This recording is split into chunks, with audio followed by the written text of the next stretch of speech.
การបាតកោខ្មែរដុតទូថៃកម្ពុជាសងរាប់លានដុល្លារចុះឥឡូវទាហានថៃសម្រាប់ប្រជាជនលួចប្លន់បំផ្លាញផ្ទះសម្បែងទ្រព្យប្រជាជនខ្មែរតែរដ្ឋាភិបាលយើងតម្រូវឲ្យថៃសងដែរទេចម្បាំងតូចមួយនេះលោកហ៊ុនសែនវាយចាញ់គេវាមិនមែនបាតកម្មទេវាជាសង្គ្រាមដូច្នេះប្រៀបយកមកគិតដូចបាតកម្មហ៊ុនសែនស៊ីត្រាវនិយាយរឿងនាងផ្កាយព្រឹកហើយខ្មែរស៊ីជោវាយទូតថៃហ៊ុនសែនអ្នកសងសង្គ្រាមលើកនេះហ៊ុនសែនជោស៊ីត្រាវសៀមវាយក្តាំងអ្នកណាអ្នកសងហ៊ុនសែនអ្នកសងព្រោះមាត់ហ៊ុនសែនមិនក៏បងឯងទៅប្រៀបធៀបខុសណាមួយមិនមែនជារឿងហ៊ុនសែននិយាយទៅសៀមវាយណាគឺខ្មែរនេះទៅដុតទូតគេហ៊ុនសែនសងចុះដល់ឥឡូវហ៊ុនសែនសងទៀតតែហ៊ុនសែនណាសងខ្មែរនោះអត់ទេអញ្ចឹងការប្រៀបបដូចបាតកម្មហើយនឹងសង្គ្រាមខុសគ្នាណាបងណាហ៊ុនសែនបាក់តប14កន្លែងឲ្យទៅឲ្យណាសងក្មេងៗមកជេរខ្ញុំដាក់ខ្ញុំនិយាយអីអញ្ចឹងអត់មានណាសងទេដាំជេរទៅអូខេចិនឆាយលោកតាឃើញគៀវកញ្ញរិទ្ធផុសផ្លែផ្ការឿងចាប់ម៉ាដូរ៉ូតើគាត់អត់ខ្ញុំមិនដែលមើលវាសរសេរផងមនុស្សវាមានការចេះដឹងប៉ុន្តែវាជោគវាជាមនុស្សជោគជាំទៅនឹងរឿងស្រីស្រាអីដែលតាំងតែពីវាជោគជាំរឿងស្រីស្រាខ្ញុំមិនដែលឲ្យតម្លៃវាទេខ្ញុំជួបវាចុងក្រោយនៅទីក្រុងញូវយ៉កកាលហ្នឹងវាមកជាមួយនឹង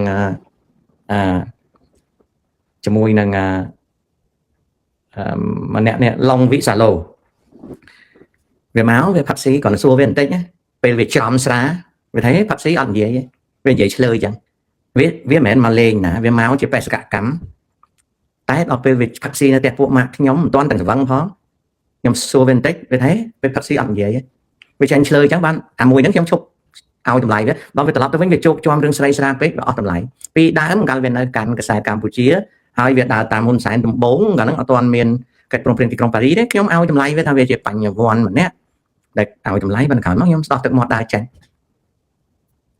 មនុស្សដែលរៀនសូត្រចេះដឹងអាការញរិទ្ធនេះមនុស្សវាចេះដឹងប៉ុន្តែវាជោគជាំនឹងរបស់ហ្នឹងទៅ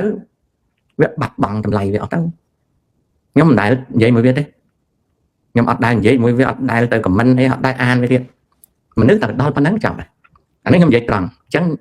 ចង់វាទៅសេថាអីក៏គ្មានប្រយោជន៍ចំពោះខ្ញុំដែរណាអូខេstop asking grandpa type of question very annoying អានឹងជាមិនរួចនៅក្នុងpublic stream វាតែងតែអញ្ចឹងលោកតាតើអាមេរិកធ្វើបែបនេះដើម្បីយកធនធានធម្មជាតិលើប្រទេស Venezuela មែនទេចៅតែចាក់ស្ដាប់ភូមិសាស្ត្រនយោបាយ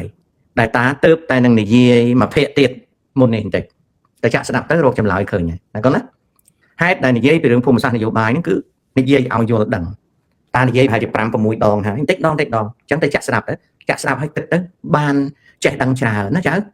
ណាបានចេះដឹងច្រើនណាវិនសាតែបើមិនស្ដាប់អត់ចេះដឹងទេសូវបានតារាយិនតែរបបសក្តិភូមិ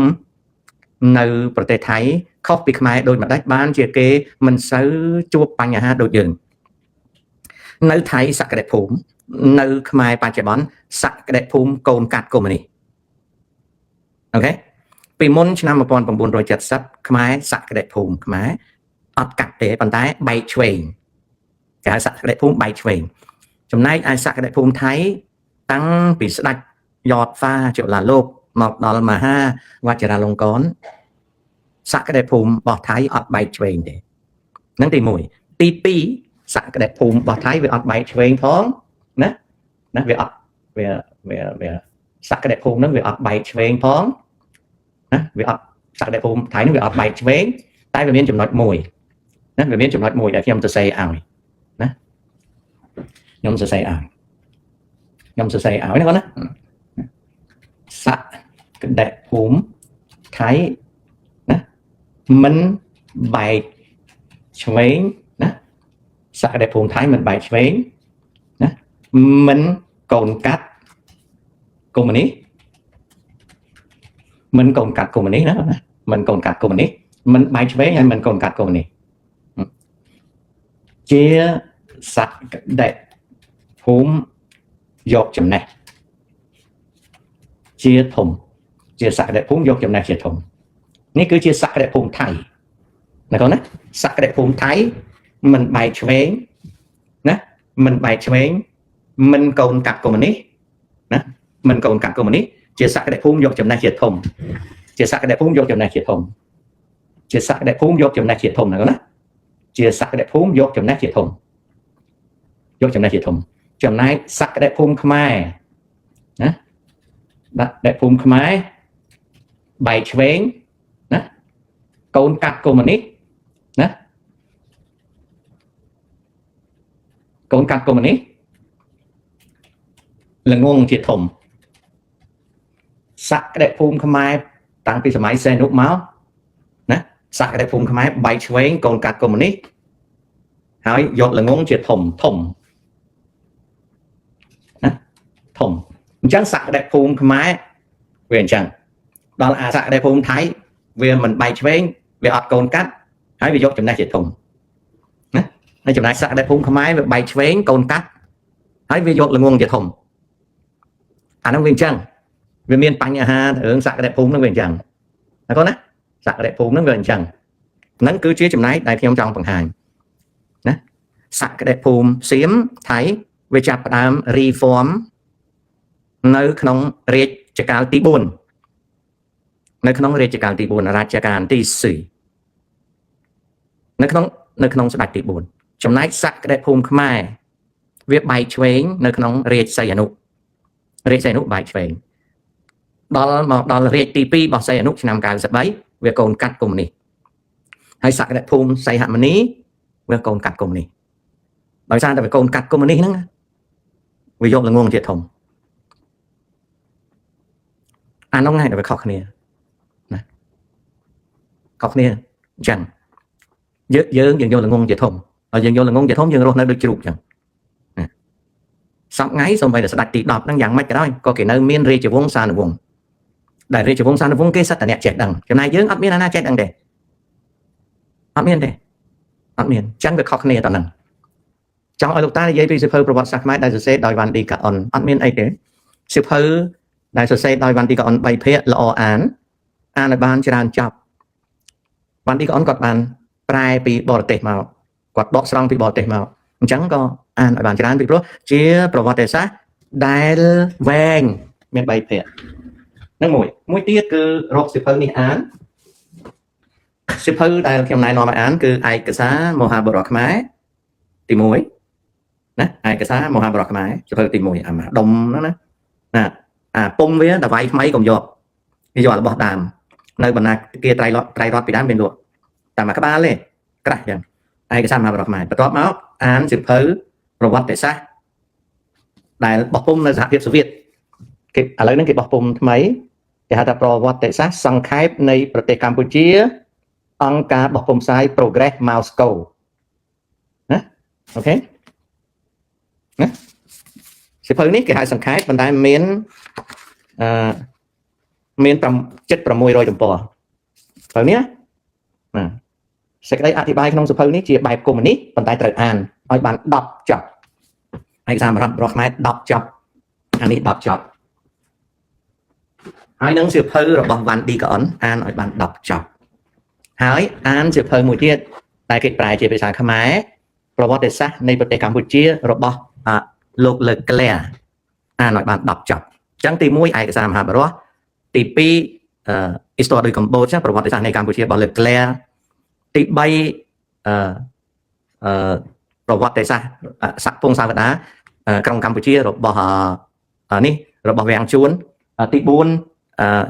ប្រវត្តិសាស្ត្រសង្ខេបនៃប្រទេសកម្ពុជាដែលខ្ញុំបង្ហាញមិញទី5សៀវភៅរបស់វ៉ាន់ឌីកាអុនណាអានក្នុងមួយក្បាលហ្នឹងអាន10ដងអី10 20ដង30ដងក៏បានដែរអូខេអានហ្នឹងទៅណាហើយបើចេះអង់គ្លេសឬក៏មាន AI ជួយដើម្បីប្រែឲ្យហើយអានថែមទៀតអានសៀវភៅរបស់ Michael Vickery David P Chandler ណាអានថែមណាអានថែមប៉ុណ្ណឹងអូខេចប់ណាកុំយន្តណាវិនសាអាមេរិកអត់មានបូមប្រេងគេទេអាមេរិកបូមប្រេងពិភពលោកពីព្រោះអាមេរិកវាចូលខ្លួនជាម្ចាស់លើទឹកដីនិងធនធានក្នុងពិភពលោកអត់មានរបស់គេទេបើសៀមវាបូមវាឲ្យអាមេរិកទៅបូមប្រេង នៅនឹងដែនសមុទ្រ 30,000 គីឡូម៉ែត្រកាឡានៅនឹងមុខកោះកុងហ្នឹងណាវិនសាឯងហ៊ាននិយាយអញ្ចឹងទៅតាក់ភ្លាមហើយទៅសួរហ៊ុនសែនវិញថាវាមិនបានគេតាក់ខ្ពង់រាបសមុទ្រគឺជាកម្មសិទ្ធិរបស់ខ្មែរប៉ុន្តែទៅញ៉ៃមួយវាតាក់ប្រកាច់អាហ្នឹងភាសាអង់គ្លេសណាភាសាអង់គ្លេសគេហៅថាវិនសាគេហៅថា big power big powerហ្នឹងអត់ចេះខុសទេចាំខ្ញុំយកមកបញ្យល់ចៅឯងខ្ញុំនឹងបញ្យល់ចៅឯងឲ្យយល់មានអ្នកខ្លះមកជេរខ្ញុំថាខ្ញុំមិនដែលកាន់ជើងខ្មែរមែនទេខ្ញុំកាន់ជើងខ្មែររាល់តែថ្ងៃកាន់ជើងឲ្យរៀនសូត្រចេះដឹងតិចតែនិយាយថាអ្វីកាបងប្រេងគេអីនៅមុខវាទះបែកភ្នែកត្រូវដឹងថាវាយកកប៉ាល់ហោះនេះទៅចាប់អាម៉ាឌូរ៉ូទាំងយប់នៅក្រែដេកមកស្អីបោះគេអីបោះវាបោះអមេរិកាំងណាសំបីតែចិនអត់ហ៊ានមាត់ផងអញ្ចឹងចាំឯងកុំសូវបោះគេអីវិចមាត់លោអត់បានទេអានេះគេហៅ big power អូខេដូចកូនឯងសើមួយសៀមដាក់មកដឹងថាវាអូវាមិនមកលេងជាមួយនោះដាក់សិតតែធំណាអាហ្នឹងយើងត្រូវដឹងអញ្ចឹងហើយបានជាខ្ញុំហ្នឹងខំប្រឹងជួយខ្មែរណាឲ្យខ្មែរយល់ថាកន្លែងណាវាយ៉ាងម៉េចហើយយើងកសាងសេចក្តីស្រឡាញ់សាមគ្គីភាពជាតិកុំជិះជាន់កុំធ្វើបាបគ្នាទៅខ្មែរយើងខ្លាំងដូចពីដើមឡើយស្ដេចខ្មែរយើងអង្គរទៅស្រុកណាចាប់កូនគេយកមកទាំងអស់ឧទាហរណ៍តំបៃនៅក្នុងតំបន់ណាអញ្ចឹងកូនស្ដេចតំបន់ហ្នឹងគឺយកមកនៅអង្គរទាំងអស់ដល់ពេលសៀមវាបានឯករាជ្យនៅស្រុកខាងតេវាវាយខ្មែរវាយកកូនស្ដេចខ្មែរទៅនៅស្រុកវាទាំងអស់ដល់ពេលយួនវាបានធំធាត់វាវាយមកស្រុកខ្មែរវាយកកូនស្ដេចខ្មែរទៅនៅក្រុងវេទាំងអស់មិនបានធ្វើអញ្ចឹងពីដើមគេធ្វើតែអញ្ចឹងឲ្យតែគេវាយទៅលើនគរណាឈ្នះគេយកកូននគរហ្នឹងទៅអស់ហើយបើនគរហ្នឹងចង់ពឹងគេត្រូវយកកូនស្រីមកសុំគេធ្វើប្រពន្ធចុះឥឡូវហ៊ុនសែនភ្លើអត់ដឹងទេអូចង់ឲ្យចិនវាជួយតិចតិចខ្ចីវាឥឡូវវាឈប់ឲ្យហើយណាចុះអាមេរិកអូអំពាវនាវអាមេរិកដាក់តបវាមិនដាក់ទេតើមានអីឲ្យវាហើយចុះយួនតើឲ្យវាមិនព្រមហើយចុះសៀមតើឲ្យវាមិនព្រមមិនទៅហៅថាអាហ្នឹងហៅគេហៅ big power កាលណា power គេវាធំជាងយើងនឹងត្រូវតែឲ្យទៅគេដូច្នេះហើយបានជាប្រទេសតូចដូចសិង្ហបុរីដូចប្រ៊ូណេដូចអ៊ីស្រាអែលគេតែងតែយកអ្នកដឹកនាំដែលមានចំណេះដឹងនិងខួរក្បាលគេអត់យកអ្នកដឹកនាំស៊ីត្រាវមកអួតទេគេអត់យកទេយើងឯងរើសតាអ្នកដឹកនាំស៊ីត្រាវដល់អញ្ចឹងទៅដូចស្អីនោះអានឹងចេះតែស៊ីត្រាវមិនចេះអីអញ្ចឹងគេវាយយកអាពតមកអាពតចេះស៊ីត្រាវវាយឥឡូវតាសែនស៊ីត្រាវវាយអស់ណារ៉េ Robinson កាលណាខ្ញុំលើកអំពីរឿងចវាយមកនិយាយខ្ញុំប្រាប់ថាយើងបើគេជាចវាយយើងអត់ស្គាល់ឈ្មោះគេទេក៏ប៉ុន្តែយើងអាចដឹងថាគេជាចវាយនៅពេលដែលយើងសង្កេតពីព្រោះគេធំជាងស្ដេចទៅទៀត